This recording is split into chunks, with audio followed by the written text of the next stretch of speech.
আপনাদের মহিলাদেরকে ঠিক সম্মান করে না? সম্মান করে না তো। ওনার মুখের ভাষা অত্যন্ত খারাপ। প্রথমত উনি মহিলাদের অনেক কুকত্ব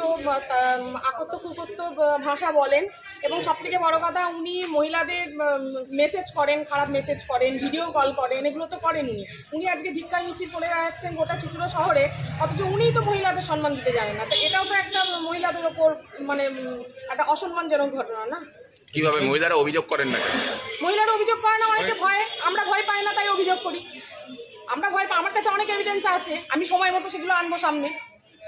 একটা সময় তো দেখা যেত আপনি এমএলএ সাথে সবসময় থাকতেন, কিন্তু হঠাৎ করে আপনি এমএলএর বিরুদ্ধে কেন? আমার উপরেও আমি যতদিন সম্মান নিয়ে নিজের সম্মান পেয়েছিলাম ততদিন আমি ওনার কাছে ছিলাম। যেদিনকে আমার সম্মান হানি হলো সেদিন আমি বেরিয়ে এলাম।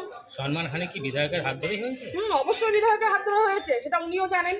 যখন আমি ওনার কুপ্রস্তাবে রাজি হলাম না, তখন উনি আমাকে চোর বদনাম দিয়ে বাড়ি থেকে তাড়িয়ে দিলেন, তাই আমি বেরিয়ে চলে এলাম। আপনি একজন বিধায়কের নামে এরকম একটা অভিযোগ করেছেন? হ্যাঁ, বিধায়ক মানুষ, আমরাও মানুষ।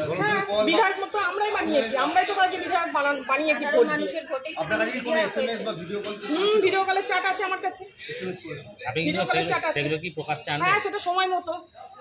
এটা তো আমাদের দলের ব্যাপার, আমি তো এই সময় এভাবে আনতে পারি না। আমি যখন সুযোগ বুঝবো নিশ্চয়ই আনবো সেগুলো। এই যে কথাগুলো বললেন, এই বিষয়গুলো কি দলকে জানিয়েছেন?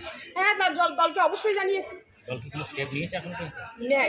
সময় হোক নিশ্চয়ই নেবে, সবাই তো আমরা জানিয়েছি, নিশ্চয়ই নেবে। আপনার সঙ্গে আপনি যেতেন কেন বিধায়কের কাছে? বিধায়কের প্রতি অনেক হয়েছে, এবার ওনার বিদায় নেওয়ার পালা। সত্যি ভরসা। আপনি বিধায়কের কাছে কি দলের জন্য যেতেন?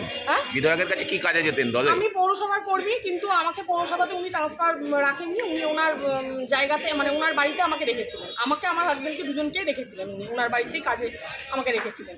তারপর দীর্ঘদিন ওনার বাড়িতে কাজ করেছি, কিন্তু শেষমেশ ওনার প্রস্তাবে যেহেতু আমি রাজি হইনি, তখন আমাকে চোর মানে আমি বাড়ি থেকে যখন বেরিয়ে আসি আমাকে চোর বদনাম দিয়েছেন। আপনি পুরসভার কর্মী, ওনার বাড়িতে কি কাজ করতেন? সে তো উনি রেখেছিলেন, ওনাকেই জিজ্ঞেস করবেন। ওনার বাড়িতে ওই কন্যাশ্রী, রূপশ্রী, এইসব জিনিসগুলো যে উনি ওই বিধানসভার কাজগুলো হতো সেগুলোই করতাম। উনি কি বেতন দিতেন না পুরসভা দিত? পুরসভা আমাকে বেতন দিত। তাহলে এবার পৌরসভায় আপনি কি কাজ করেন? পৌরসভায় আমি ইয়েতে আছি, এখন স্কুলে রয়েছি, ওই নোনাপুকুরে স্কুলটায় আমি এখন ট্রান্সফার আছি। পৌরসভায় আগে আমি ছিলাম ইয়েতে, হেলথে ছিলাম।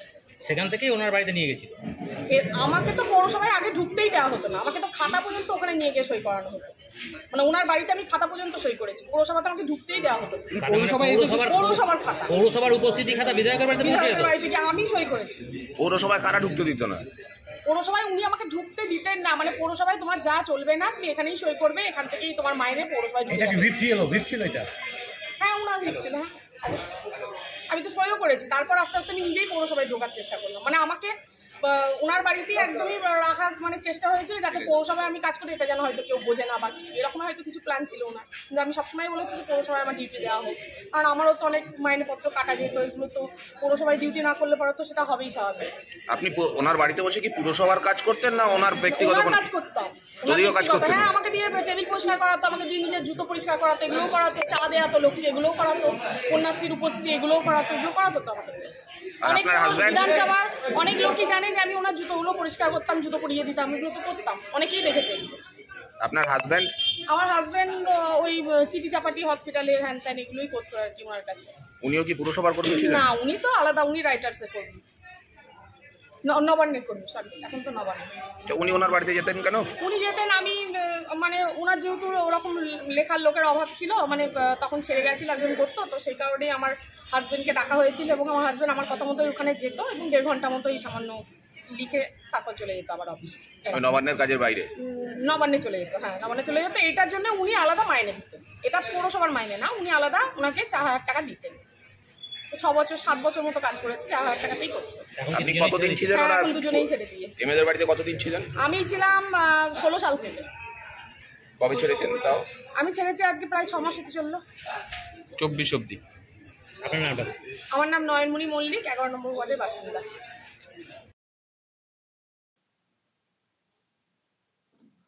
দর্শক, এসব কি শুনছি? এমএলএর বিরুদ্ধে কথা। এখন এমএলএর নামটা উনি নেননি, মানে এখানে শুনতে পাইনি, শুধু জায়গার নামটা শুনলাম, চুঁচুড়া, হুগলির চুঁচুড়া। এসব কি শুনছি দর্শক? কুপ্রস্তাব, নোংরা চ্যাট, ভিডিও কল, আবার উনি এখন ধিক্কার মিছিল করছেন যিনি নিজে মহিলাদেরকে সম্মান দিতে জানেন না। দর্শক, আপনারা বলবেন যদি আপনারা এই মহিলাকে চেনেন এবং উনি কোন এমএলএ এর কথা বলছেন, একটু কমেন্ট বক্সে বলবেন তো কার কথা বলা হচ্ছে, বলবেন। তবে আরো কিছু কথা যেগুলো শুনলাম, যেগুলো খুবই অবাক করছে, সেটা হচ্ছে যে পুরসভাতে উনি চাকরি করেন, পুরসভা থেকে উনি মাইনে তোলেন, কিন্তু কাজ করেন এমএলএ এর বাড়িতে, যেটা উনি পরিষ্কার বললেন। কাজ আবার কি, রূপশ্রী কন্যাশ্রী তো আছেই, ওরকম মতো আমি জানি না ওই কাজটা কতটা করতেন, কিন্তু উনি নিজেই বললেন যে চা দেওয়া, জুতো পরিষ্কার করে দেওয়া, জুতো পরিয়ে দেওয়া, এইসব কাজ, জানি না আরো কি কাজ করতে হতো। পুরসভা থেকে মাইনে তুলছেন এবং বলছেন যে পুরসভার যে হাজিরা যে খাতা, সেই খাতা এমএলএ এর বাড়িতে আসতো, এমএলএ এর বাড়িতে উনি সই করতেন, পুরসভাতে গিয়ে সই করতে হতো না, বাড়িতে সেই খাতা আসতো, বাড়িতে তিনি সই করতেন। এটা কি, এটা করা যায় নাকি? এটা করা যায়? পুরসভা থেকে বেতন এমএলএ এর বাড়িতে কেন কাজ করবেন, বা এমএলএ এর বাড়িতে কাজ করবেন, বেতন দেওয়া হবে পুরসভা থেকে, এটা কি করে হয়? তার মানে এটা একটা বিরাট নেক্সাস চক্র রয়েছে।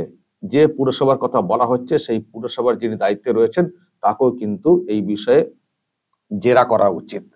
এবং এই রকম আরো কোথায় কি, মানে পুরসভা বেতন দেয় আর কে কার বাড়িতে সেবা দেওয়ার জন্য ডেকে নিয়ে যান, মানে এটা বা নিয়োগ করে রাখেন, এটা দেখতে হবে খতিয়ে। তো একজন এমএলএ এর কথা বলা হচ্ছে, তার বাড়িতে পরিষেবা দেওয়ার জন্য পুরসভার বেতনে। তো এইরকম আরো কে কোথায় পুরসভার বেতন দেওয়া লোককে বাড়িতে কাজ করানোর জন্য নিয়ে যান, এটা খতিয়ে দেখার বিষয় রয়েছে। এটা কি করে সম্ভব? একটা পুরসভা কি করে অ্যালাউ করতে পারে? পুরসভার খাতা, হাজিরা খাতা কি করে একজনের বাড়িতে যেতে পারে সেখান থেকে সই করানোর? মানুষকে বলছেন যে পুরসভা যেতে হবে না, বাড়িতেই সই করবেন, যাতে না কেউ বুঝতে পারেন যে উনি কোথাকার কর্মী। মানে অবাক অবাক ব্যাপার, এটা কি করে সম্ভব? তার মানে এখানে পুরসভা জড়িত, তার মানে পুরসভা এইভাবে হয়তো এরকম পুরসভার অ্যাকাউন্ট থেকে টাকা দিয়ে বাড়িতে সার্ভিস দেওয়ার ব্যবস্থা করে রাখে। এক বিরাট কেলেঙ্কারি, এ তো এক বিরাট কেলেঙ্কারি, এ তো চাঞ্চল্যকর সব খবর দর্শক, তথ্য।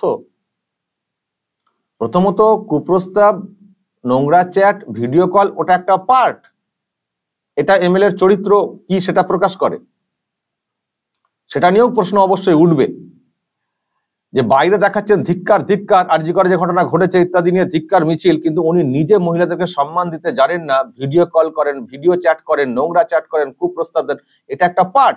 আর এই যে পার্টটা, আর একটা পার্ট যেটা বলছি, যে পুরসভার কর্মী এমএলএ এর বাড়িতে কাজ করছেন, জুতো পালিশ করছেন, জুতো, মানে এরকম কি কোনো সেকশন আছে নাকি পুরসভার, যে পুরসভাতে কাজ করবেন আর সার্ভিস দেবেন এমএলএ এর বাড়িতে বা কোনো নেতার বাড়িতে, সেখানে গিয়ে জুতো পালিশ করবেন, এইরকম সার্ভিস দেয় আর এইরকম ভাবে পুরসভা টাকা দেয় কোনো কর্মীকে? এটা কি করে সম্ভব? তার মানে এক বিরাট র্যাকেট, বিরাট চক্র। এবং আর কোথায় কি এইভাবে পুরসভার ফান্ডকে ইউজ করে ব্যক্তিগত কাজে লাগানো হয় সেটা দেখতে হবে। আবার ওনার হাজব্যান্ড নাকি নবান্নে চাকরি করেন, তিনি আবার ওখানে কাজ করতেন। তো যাই হোক, যে কথাগুলো বললেন আমরা কিছু কথা ওনার কথা অনুযায়ী বুঝছি আর কিছু আন্দাজ করছি, নিশ্চয়ই আপনারাও কিছু আন্দাজ করছেন। সব মিলিয়ে যেটুকু মানে যেটা বলতে চাই দর্শক, যে টোটালটাই হচ্ছে নোংরামি, টোটালটাই হচ্ছে নোংরামি। আর এই হচ্ছেন এমএলএ, এবং দলের এমএলএ বলতে বুঝতেই পারছি টিএমসির এমএলএ এর কথাই বলা হচ্ছে। তার মানে দর্শক বুঝুন যে এইসব এমএলএদের কি হাল।